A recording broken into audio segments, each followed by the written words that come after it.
Okay, am I? Oh, I'm on. So, here's another video. What a horrible start to this. I'm trying to write this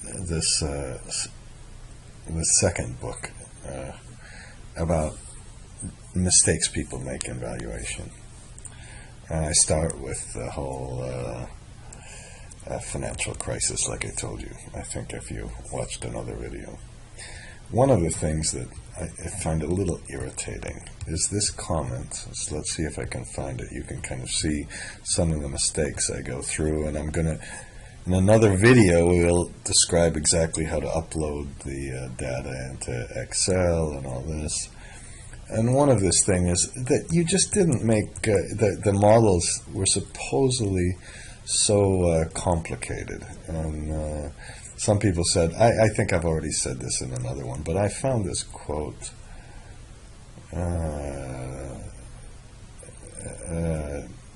They said, I can't find it here.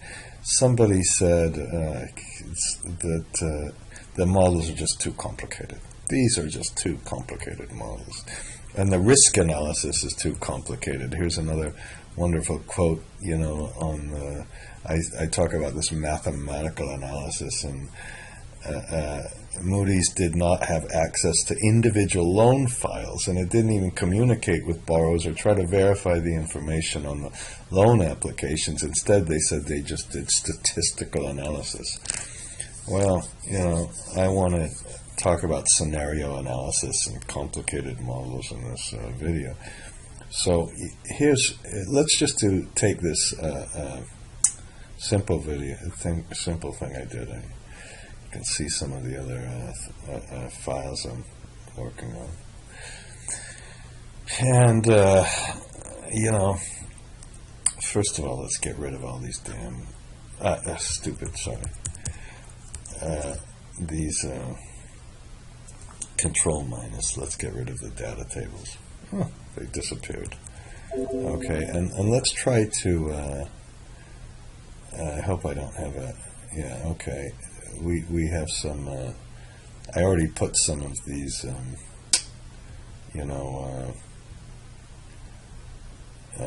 spinning boxes here. What in the heck's this one? Looks like we have an extra one here. So I'm going to save this as CDO exercise number 3, which is for break even. Perhaps I should have done this. So what we're going to do is do a break-even analysis. Just let's make a goal seek, and let's look at how much the probability of default has to be. Right now, look at this. If we have a loss given default of only 14, we don't have it, but there's looks like a break-even analysis here that we could do to see where it gets to be break-even. It looks like I changed the loans to equity to 5, so we can put 20% capital and see what happens if we change this. So let's, for each of these little spinning boxes, we're going to make a goal seek macro. Hopefully, in this goal seek macro, the first thing will be very easy. The little bit trickier thing with the goal seek, well, we'll attach these to here. I'm just giving you the kind of answer, and we can look at all of these kind of different variables. Okay, now the first thing I'm just going to copy. Let's look at, we'll make a sensitivity analysis on this. Now when you do this, we better change this to number 3, so we don't have to go in and change this. And then I don't know if I still have this one. We'll do the same thing here and change this from number 8 to number 14. Okay, and let's just put 7 to start with. I hope I have this right. Let's just make sure we do this correctly. That didn't work. I need to make it go from 0 to 1,000 instead. And we'll take this one and divide it by 1,000 instead. So this could be 350, I think. Oops, 35, excuse me. And I suppose we should do the same thing here. Okay, so you have these two-stage spinner boxes. Okay, this is 770, is that right? And remember, we put this divided by 1,000. Okay, so we can now increment by 1. Okay, and the years of high default we don't have. Let's put another one here for the delayed recoveries. Maybe this time I'll copy this one. Oh shoot, you know, and I waste so much time on these things. Now, do you remember, if you're fancy in Excel, here, my son told me this. He said that his friend said he was really good in Excel. Now, the first thing my son did then is he said, oh, he looked at the menu and there was no developer tab. And he said, oh, of course you're good in Excel. But, you know, if there's no developer tab, you're not a real fancy, are you? So, how do I do this? Whoops. This was, we want to change this one to number 9 instead of this one, so we can see what happens if we change any of this. Now, the one thing I didn't put one on is here, because we'll do a break-even analysis. We'll do a goal-seek analysis, and in our goal-seek, we'll set we'll redo the goal-seek, and we'll make sure the difference between this, and let's make it 4.999999%. Okay, and then let's put the difference. So we'll make a goal seek to make sure that that difference is different. So that's our perhaps I'll put target, and then let's put difference. Now, you know, we should always name these ranges. I'm going to press Shift Control F3. I have a real problem. I told you before my laptop was stolen. Heidi, she sent me these emails, and she said, you know, try to make these a little more interesting. I don't know if I'm just going too slowly right now, but what we're going to do is make a goal seek, and now I have this one has a range name, okay, and we'll make a goal seek setting this difference to 0 by changing the initial probability of default. So I think we can press Shift Control F3 here as well, as long as it's in the adjacent column, we're okay. And then we go to this one and it says it's initial underscore PD. So we have difference and initial PD. That's all we really need. You know, I'm doing something really bad by moving this up here, I suppose, because that we can't see what the range name is.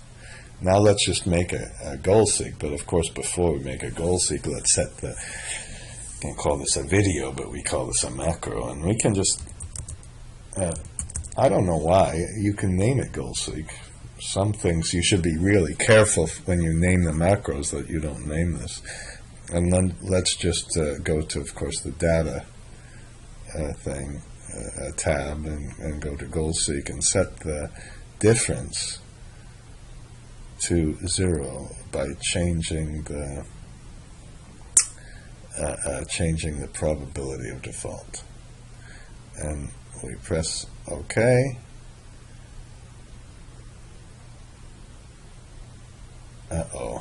And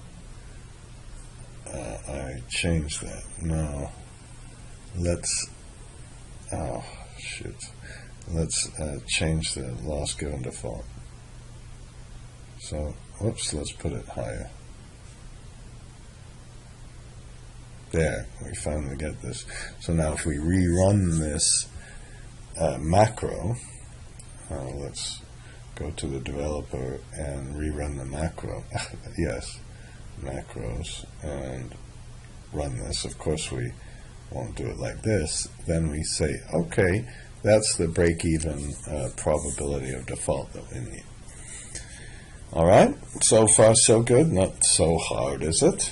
Okay, and the only problem is, we just saw this. If you put 10%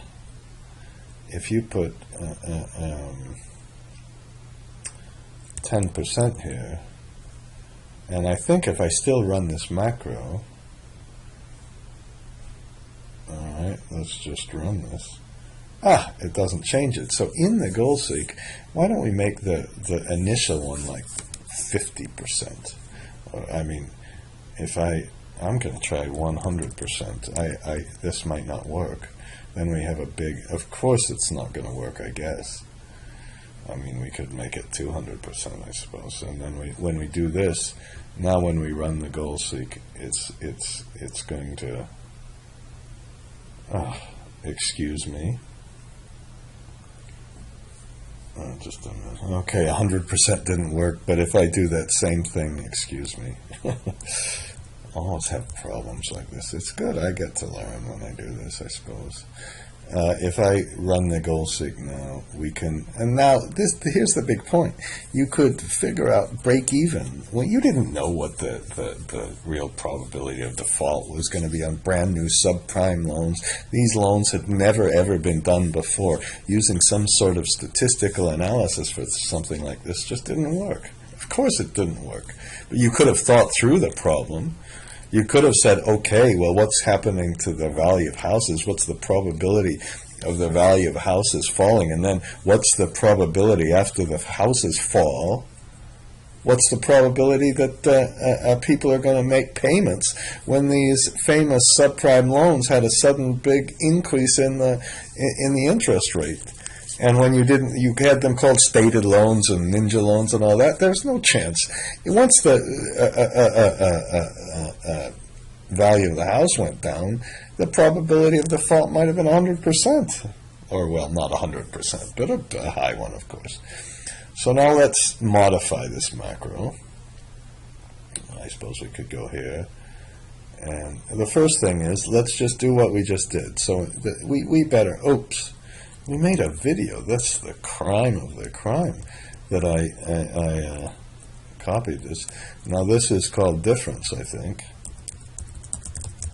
And we just have to be good at remembering. Some people are all fancy and say, okay, I'm just gonna copy this, and then once I do that, I can just paste it to here, right? All these young people are very good at this. Okay, and then we put the range here. Okay, and let's start this off at the right level. And how about we'll put 90%. I assume, oops, you better put 0.9 here. I didn't know that. Learned another thing today. Okay, hopefully this won't make the thing blow up. Now, once we put this in, let's say, okay, let's see what kind of probability of default we need if we do this one. So we just assign this to the goal seek, and if we increase this, oh shit, sorry, what did it not like? Difference, of course. You know, as I get old, I notice that that's one of the things I do. I just can't spell the damn things in the thing. Look how scared I was of this. So if we have a higher subprime interest rate, we could afford a lower default. But of course, you know, they tried to give these subprime rates, rightfully so, that were low enough. If you charge all the poor people such a high rate, and then they pay their bills, but the neighbors don't, it becomes an impossible product if you have to charge people such a high rate.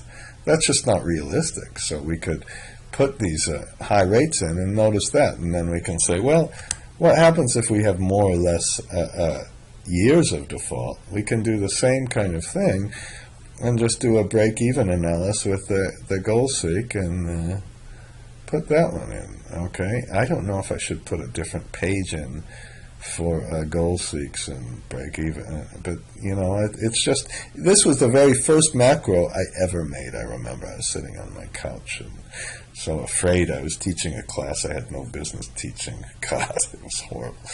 And you know, the one thing I said, oh, can we make a macro out of this goal seek? It's still the only real, it's probably the best macro you can make almost. So we're just now putting these in, okay, and this is kind of boring putting them all in, isn't it? So if we have a longer delay, we can, whoops,